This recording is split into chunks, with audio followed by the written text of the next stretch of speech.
Hello दोस्तों, welcome back to आवी explainer. आज हम लोग लूका मूवी को एक्सप्लेन करने जा रहे हैं, जिसमें रूप बदलने वाले समुद्री जीव होते हैं जिनको लोग समुद्री राक्षस कहते हैं। मूवी बहुत अच्छी है, इसलिए एंड तक देखना।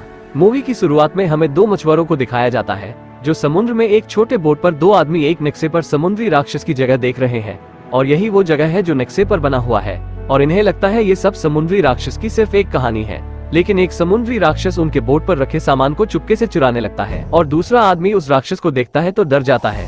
वो राक्षस भी डर कर भागने लगता है, लेकिन वो मछुआरों के जाल में फंस जाता है और किसी भी तरह वो जाल से निकल जाता है। फिर हमें दिखाया जाता है लूका, जहाँ वो अपने घर से थोड़ी दूर इन मछलियों को चराने के लिए आता है और वहीं कुछ चमक रहा था। लूका उसे उठाकर देखता है तो वो इंसानों की घड़ी रहती है और उसके पीछे से एक बोट आ रही होती है। लूका जल्दी से अपने मछलियों को लेकर पत्थर के नीचे छिप जाता है। अब हमें यहाँ पता चलता है कि लूका इंसानों से डरता है, जैसे इंसान इनसे डरते हैं। ये इंसानों के लिए खतरा नहीं है, बल्कि इंसान इनके लिए खतरा है। जब लूका अपने घर जाता है तो उसकी माँ उसे समझाते हुए कहती है कि आजकल इंसान इधर कुछ ज्यादा ही घूमने लगे हैं, अब तुम कम ही इन मछलियों को चराने ले जाओगे, और जब जाना तो होशियार रहना, इंसानों के सामने कभी मत जाना। लेकिन एक दिन जब वो मछलियों को चराने ले जाता है तो उसे एक उसी के जैसा समुद्री जीव मिलता है जिसका नाम है एल्बर्टो, जो इंसानों की गिरी हुई चीजों को इकट्ठा कर रहा है। एल्बर्टो इंसानों का सामान लेकर पानी के बाहर चला जाता है, लेकिन पानी के बाहर वो इंसानों के जैसा दिखाई देने लगा है। लूका ये सब देखकर हैरान हो ही रहा होता है कि एल्बर्टो लूका को बाहर खींच लेता है। अब उसका भी शरीर बदलकर इंसानों जैसा दिखाई देने लगा है। अब हमें यहाँ पता चलता है कि समुद्री जीव पानी से बाहर आए तो इंसानों जैसे दिखाई देने लगते हैं। लूका को अपने घर वालों की बात याद आती है और वो वापस पानी में चला जाता है, लेकिन उसे रात भर नींद नहीं आती, यही सोचकर कि पानी से बाहर जाने पर इंसानों जैसे दिखाई देते हैं। अगली सुबह वो पानी से बाहर आने की कोशिश करता है, लेकिन उसकी हिम्मत ही नहीं पड़ती। तभी एल्बर्टो आ जाता है और लूका से उसकी मदद मांगता है, जिससे वो दोनों पानी से बाहर आते हैं और इंसानों में बदल जाते हैं। फिर लूका और एल्बर्टो अच्छे दोस्त बन जाते हैं और एल्बर्टो लूका को चलना सिखाता है। एल्बर्टो लूका को अपने घर ले जाता है जो थोड़ी ऊंचाई पर था। लूका ऊपर जाकर देखता है कि एल्बर्टो के घर में इंसानों की चीजें रहती हैं। फिर उसके घर में एक स्कूटर का पोस्टर देखता है। एल्बर्टो उसे बताता है कि अगर स्कूटर हमने बना लिए तो दुनिया के कोने कोने में हम घूम सकते हैं।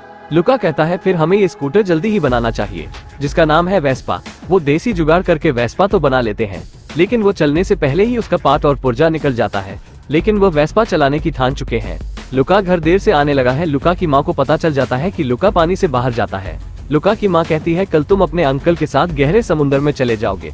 लूका ये सब सुनकर थोड़ा दुखी हो जाता है और ये सब अपने दोस्त एल्बर्टो को बताता है। एल्बर्टो कहता है उससे पहले हम भाग चलते हैं, बगल में एक शहर है जो इंसानों का है, हम वहाँ चलते हैं जहाँ तुम्हें तुम्हारे घर वाले भी नहीं ढूंढ पाएंगे, और हमें वहाँ वेस्पा भी मिल सकती है जिससे हम पूरी दुनिया घूमेंगे। लूका उसकी बात को मान लेता है और वो शहर की ओर निकल जाते हैं। उस शहर में इन दोनों का सामना होता है एक लड़के से जिसका नाम है एरकोले, जो बहुत घमंडी है और उसके पास एक नई वेस्पा है। यह देखकर ये दोनों काफी एक्साइटेड हो जाते हैं, लेकिन उन्हें पता चलता है कि वो दोनों जिस शहर में है वहाँ हर साल एक खेल होता है।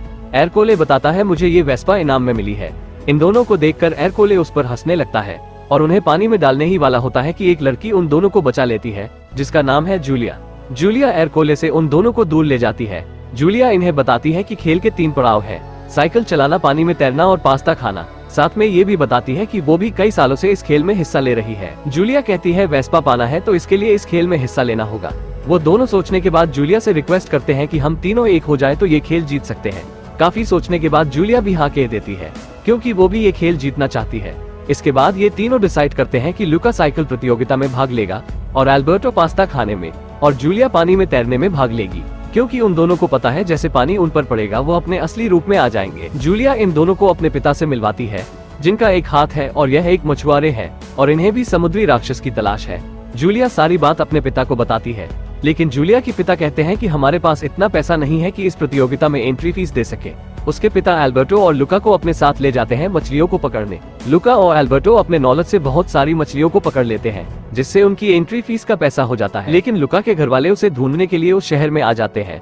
वो लूका को पहचान नहीं पाते, इसलिए वो बच्चों को पानी में गिराकर चेक कर रहे थे, लेकिन लूका उन्हें नहीं मिलता।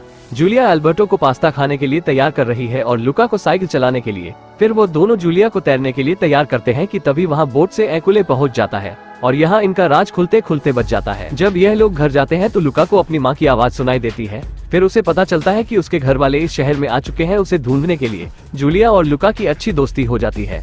जूलिया उसे अपने स्कूल लाइफ के बारे में और किताबों के बारे में बताती है। लूका को यह सब बहुत अच्छा लगता है, लेकिन एल्बर्टो को थोड़ा जलन होता है। वो लुका से कहता है हम जिस काम के लिए आए हैं हमें वही करना चाहिए। एल्बर्टो की फिर से पास्ता खाने की तैयारी होती है, जिसने जूलिया के पिता भी काफी मदद करते हैं। और जब लुका साइकिल चलाते हुए बाहर जाता है तो उसकी माँ उसे पहचान लेती है, उसके पीछे भागने लगती है, लेकिन लुका साइकिल तेज चलाकर वहाँ से बच निकलता है। लुका जूलिया से पूछता है कि मैं भी स्कूल जा सकता हूँ। इतना सुनते ही एल्बर्टो बहुत गुस्सा होता है। फिर वहीं से उन दोनों की लड़ाई होने लगती है। एल्बर्टो लुका से कहता है हम सिर्फ वेस्पा को लेने आए हैं, शायद तुम भूल गए कि हम इस शहर में क्या करने आए हैं।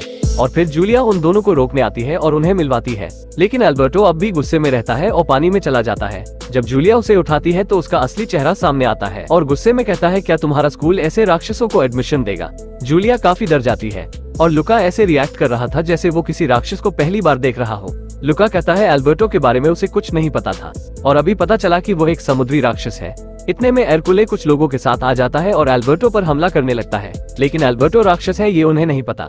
एल्बर्टो लुका से नाराज होकर वहाँ से चला जाता है और जब जूलिया और लुका घर पहुँचते हैं तो लुका बहुत अजीब बातें करने लगता है। लुका को कुछ समझ नहीं आता, जिससे जूलिया उसके ऊपर पानी फेंक देती है और जहाँ पानी पड़ता है वहाँ का रंग बदल जाता है, जिससे जूलिया को भी पता चल गया है कि लुका भी समुद्री राक्षस है। जूलिया कहती है जिस शहर में तुम आए हो वहाँ समुद्री राक्षस को पकड़ने का बड़ा इनाम रखा गया है। जूलिया लुका को भी जाने को कहती है क्योंकि उसका बाप भी लुका को नहीं छोड़ेगा। लुका उदास होकर वहाँ से चला जाता है अपने दोस्त के घर। लुका वहाँ पहुंचकर दीवार पर कुछ लाइन देखता है। एल्बर्टो उसे बताता है ये लाइन मैं तब से बना रहा हूँ जब से मेरे पिता मुझे छोड़कर गए, शायद मैं बहुत बुरा हूँ।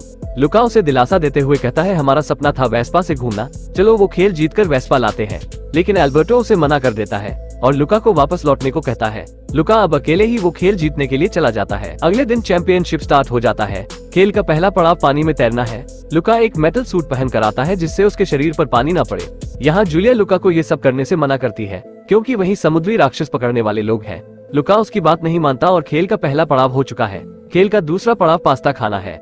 जूलिया सबसे पहले पास्ता खाकर खेल के तीसरे पड़ाव में पहुंच जाती है, जिसमें साइकिल चलाना है, और उसके पीछे एरकुले जाता है। जब लुका पास्ता फिनिश करके जाता है तो उसके माता पिता उसे देखते हैं। लुका को रोकने की कोशिश करते हैं, लेकिन लुका को ये खेल का आखिरी पड़ाव जीतना है। वो उन्हें अनदेखा करके निकल जाता है। वो इतनी तेज साइकिल चलाता है कि जूलिया और एरकुले को भी पीछे छोड़ देता है। थोड़ी ही दूर जाने के बाद बारिश शुरू हो जाती है, जिससे लुका का सच सबके सामने आ जाता। उसी से बचने के लिए एक घर के बारजे के नीचे रुक जाता है। लुका सामने देखता है तो एल्बर्टो एक छाता लेकर उसकी तरफ बढ़ता है, लेकिन एरकुले स्पीड में आकर एल्बर्टो को धक्का दे देता है। बारिश का पानी जब उसके ऊपर पड़ता है तो वो अपने असली रूप में आ जाता है और एरकुले उस पर एक जाल फेंक कर उसे फंसा देता है, इससे पहले कि उसके साथ कुछ किया जाता। लुका साइकिल से स्पीड में आता है और एल्बर्टो को अपने साथ लेकर भाग जाता है। और अब सभी देख चुके हैं कि ये दोनों समुद्री राक्षस हैं और एरकुले उनका पीछा करता है एक भाले के साथ ताकि उन्हें मार सके। ये दोनों तेजी से शहर के बाहर जा रहे थे, लेकिन एरकुले इनके बहुत करीब आ जाता है और उन्हें मारने ही वाला होता है कि जूलिया आकर उसके साइकिल से अपनी साइकिल लड़ा देती है। एरकुले को गिराते गिराते वो भी नीचे गिर जाती है। अपनी दोस्त का ये हाल देखकर वो दोनों जूलिया को उठाते हैं, लेकिन एरकुले और शहर के काफी लोग इकट्ठा हो जाते हैं ताकि इन दोनों राक्षस को पकड़ सके। इतने में वहाँ जूलिया के पिता पहुँच जाते हैं और सभी को बताते हैं कि लुका और एल्बर्टो उनके दोस्त हैं और इस खेल को जीत चुके हैं। एरकुले उनकी बात को नहीं मानता और अपने दोस्तों से मदद मांगता है, लेकिन कोई उसका साथ नहीं देता। जूलिया अपने पिता की ऐसी इंसानियत देख बहुत खुश हो जाती है और हम यहाँ देखते हैं कि इस शहर के बाकी लोग भी अपने असली रूप में आते हैं। जो और से समुद्री राक्षस उस शहर में थे, तभी से उस शहर में इन लोगों को हमेशा के लिए रहने और राक्षस ना बुलाने का ऐलान किया जाता है। उसके बाद ये लोग एक वेस्पा लाते हैं जो पुरानी थी। माफ करना, मैंने इनाम में कहा था। उसके बाद जूलिया के पिता उसे स्टेशन पर छोड़ने आते हैं। जूलिया शहर से बाहर स्कूल जा रही थी, लेकिन लुका खुश नहीं था। जूलिया जैसे ही ट्रेन पर जाती है, एल्बर्टो लुका को एक टिकट देता है ताकि वो भी स्कूल जाकर अपने सपने को पूरा कर सके और बताता है कि मैंने वेस्पा बेच दी ताकि तुम भी जाकर पढ़ सको। लुका के घर वाले भी उसे छोड़ने आ जाते हैं। लुका एल्बर्टो से कहता है तुम भी हमारे साथ चलो। एल्बर्टो कहता है मैं यहीं जूलिया के पिता के साथ रहकर इनकी मदद करूंगा। लुका खुश भी होता है और रोता भी है कि उसका भी एक सपना पूरा हुआ। यहीं पर ये मूवी एंड हो जाती है। अगर आपको मूवी पसंद आई तो वीडियो को एक लाइक और चैनल को सब्सक्राइब करें और इसी तरह की वीडियो के लिए हमारे चैनल को जरूर विजिट करें।